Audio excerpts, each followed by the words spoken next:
कुछ और भगवान राम न्याय के प्रतीक थे, तो हम उस न्याय के रास्ते पर चलना चाहते हैं। ये छद्म वेश धारण किए हुए लोग हैं, ये राम के नाम पर सिर्फ सत्ता की सोच रखते हैं। हम नमस्कार दोस्तों, मैं हूं अनूप श्रीवास्तव और आप देख रहे हैं मेरा चैनल। दोस्तों, कांग्रेस के इनकार करने के बाद, इस बात का इनकार कि 22 जनवरी को अयोध्या में राम मंदिर के उद्घाटन में प्राण प्रतिष्ठा समारोह में कांग्रेस का कोई भी बड़ा नेता नहीं जाएगा। जी हाँ, जैसा कि आपको पता है कि कांग्रेस ने इस निमंत्रण को, समारोह के निमंत्रण को सम्मानपूर्वक मना कर दिया है। यानी ना तो सोनिया गांधी जाएंगी, ना ही मल्लिकार्जुन खड़गे जाएंगे और ना ही कांग्रेस के प्रतिनिधि के तौर पर अधीर रंजन चौधरी जाएगी, जैसे कि पहले चर्चा चल रही थी। 10-15 दिनों से ये सस्पेंस बना हुआ था और लोग कयास लगा रहे थे कि आखिरकार कांग्रेस का रुख क्या होता है राम मंदिर उद्घाटन समारोह को लेके।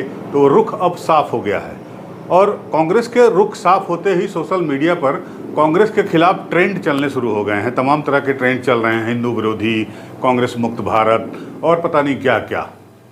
तो आज लखनऊ में कांग्रेस के राष्ट्रीय प्रवक्ता अभय दुबे पहुंचे हुए थे और यहाँ कांग्रेस के दफ्तर में उन्होंने एक प्रेस कॉन्फ्रेंस की और वो प्रेस कॉन्फ्रेंस उनकी जो है भारत जोड़ो न्याय यात्रा पर थी। उसके बारे में डिटेल उन्होंने बताया। इसके बारे में भी हम आपको अगले वीडियो में बताएंगे।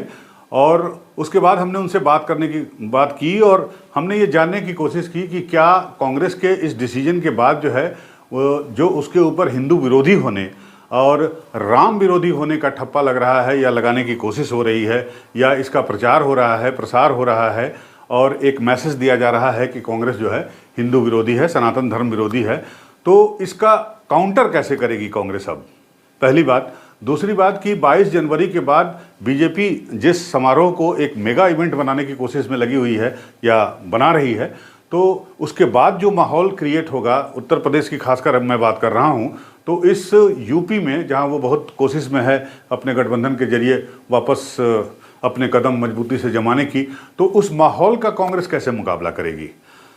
तो इन दो मेजर सवालों के जवाब मैंने अभय जी से पूछे, लेकिन मुझे लगता है कि कांग्रेस अभी भी राम मंदिर इशू को लेकर जो है वो दोराहे पर है या थोड़ी सी असमंजस की स्थिति में है कि आखिर इस पर उनको कौन सा रुख अख्तियार किया जाना चाहिए। क्योंकि पूरी प्रेस कॉन्फ्रेंस के दौरान अभय दुबे ने जब ये सवाल उनसे पूछा गया तो बड़ा ही संक्षिप्त इसका जवाब दिया और साथ ही साथ मेरे इंटरव्यू में भी उन्होंने कोई बहुत साफ बातें नहीं कही और एक तरह से जो है अपने स्टैंड को क्लियर नहीं किया। लेकिन हाँ, बीजेपी के बारे में ज़रूर बताया उन्होंने और बीजेपी के लिए उन्होंने कहा कि वो जो राम के नाम पर एक तरह से जो है वो राजनीतिक लाभ ले रही है, राम सबके हैं, कुछ इस तरह की बातें कही उन्होंने, लेकिन कोई क्लियर स्टैंड उन्होंने नहीं लिया या ना बताया। तो इसी इंटरव्यू को हम आपको दिखाने जा रहे हैं। आप देखिए इस इंटरव्यू को और देखने के बाद कमेंट करना बिल्कुल मत भूलिएगा। हम आपके कमेंट का जवाब देंगे। अगर आपको ये हमारा वीडियो अच्छा लगे तो हमारे चैनल को लाइक भी ज़रूर करिएगा, सब्सक्राइब भी ज़रूर करिएगा। Thank you. नमस्कार, आप देख रहे हैं यूपी न्यूज़ 9 और आज हम आपकी मुलाकात कराते हैं कांग्रेस के बहुत ही तेज़ तर्रार राष्ट्रीय प्रवक्ता अभय दुबे जी से। अभय दुबे जी को आप लोगों ने टीवी पर देखा होगा और शो कार्ड जो गोदी एंकर हैं उनकी धुलाई करते हुए भी आपने देखी होगी। तो अभय जी, बहुत बहुत स्वागत है आपका यूपी न्यूज़ 9 में। धन्यवाद। अभय जी, सबसे पहले तो ये न्याय यात्रा की बात करते हैं। यात्रा जो है मोदी को हटाने के लिए या जनता को जगाने के लिए? नहीं, जनता को न्याय दिलाने के लिए और सरकार को जगाने के लिए। 10 वर्षों से सरकार जानबूझकर सोई हुई है और इस देश में समाज के हर वर्ग ने प्रताड़ना सही है। युवाओं को बेरोजगारी की आग में झोंक दिया। हमारा जो लेबर फोर्स पार्टिसिपेशन रेशो था वो लगातार घटता गया। हमने चीन से इतना अधिक इंपोर्ट, $100 बिलियन से अधिक इंपोर्ट करने लगे। राहुल जी ने कहा कि जो बैकबोन है हमारा MSME, जिसका मैन्युफैक्चरिंग आउटपुट 40% है, जिसका एक्सपोर्ट में कंट्रीब्यूशन 45% है, उसको कोलैप्स कर दिया। और ये मैं नहीं कह रहा हूँ, मिंट स्ट्रीट मेमो RBI की रिपोर्ट में खुलासा हुआ कि गलत तरीके से GST लागू करने और नोटबंदी की वजह से भारत के MSME पर बहुत प्रतिकूल प्रभाव पड़ा है। उसकी बैकबोन तोड़ दी तो आपके रोजगार के अवसर सृजित नहीं होंगे। महंगाई की आग में देश को झोंक दिया।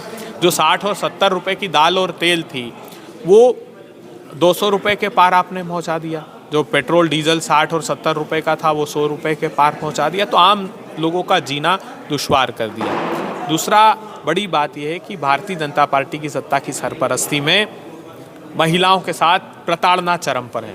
अभी आपने BHU का देखा, आपने हाथरस देखा, आपने उन्नाव देखा। हिंदुस्तान में सबसे ज़्यादा महिलाओं के खिलाफ अपराध 65,000 अपराध हर साल उत्तर प्रदेश में होने लगे। आप मर्डर के केसेस में हिंदुस्तान में सबसे ज़्यादा उत्तर प्रदेश में, एब्डक्शन देख लीजिए तो सबसे ज़्यादा उत्तर प्रदेश में। तो जो सांस्कृतिक राजधानी देश का था उसको अपराधों का गढ़ क्यों बना दिया आपने? यही हाल पूरे देश का है।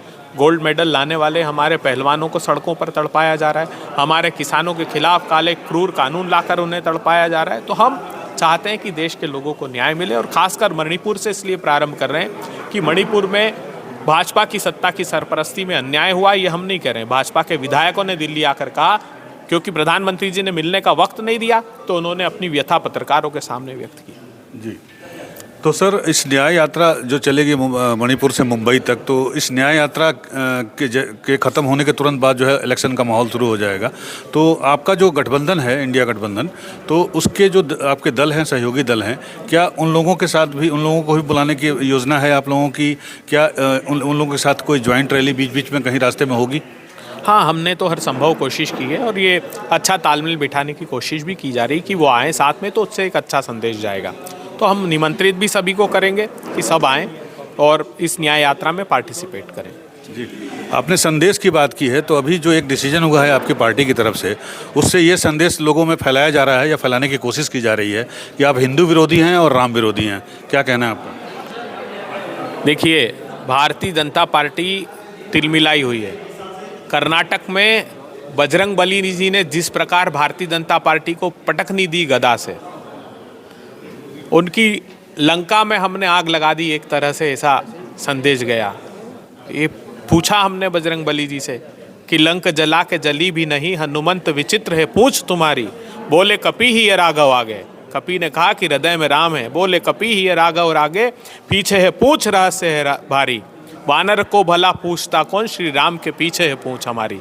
तो हम भी भगवान राम के अनुयायी हैं, इसलिए हमारी पूछ, और भगवान राम न्याय के प्रतीक थे, तो हम उस न्याय के रास्ते पर चलना चाहते हैं। ये छद्म वेश धारण किए हुए लोग हैं, ये राम के नाम पर सिर्फ सत्ता की सोच रखते हैं। हम राम जी के प्रशस्त मार्ग पर चलने वाले लोग हैं, तो हम उस अवधारणा में विश्वास रखते हैं।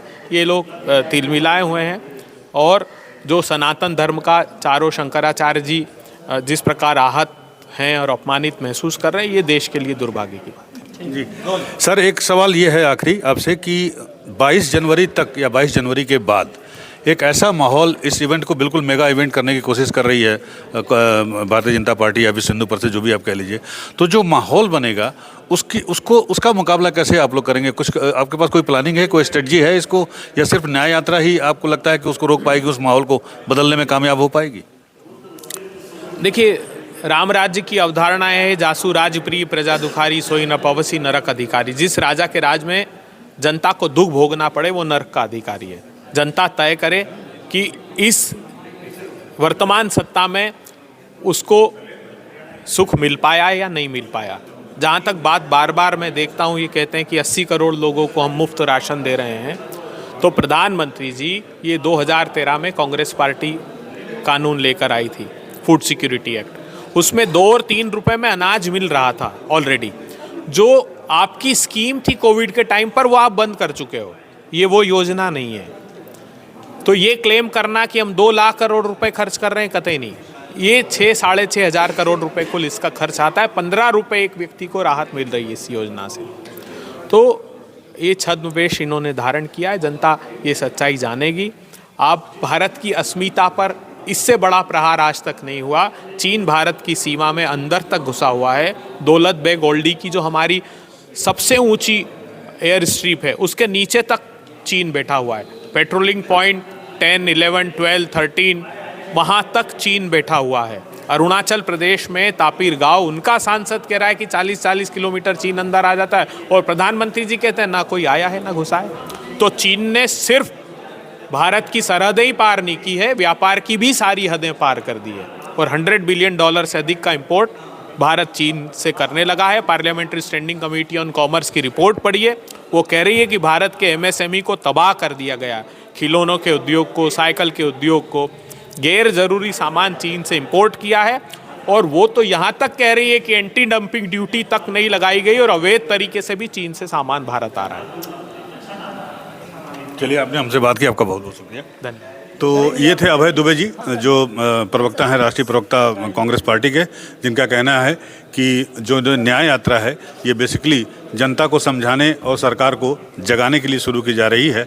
और यही वजह है कि आज वो मीडिया के सामने इस न्याय यात्रा के बारे में उन्होंने इसकी जानकारी दी। नमस्कार।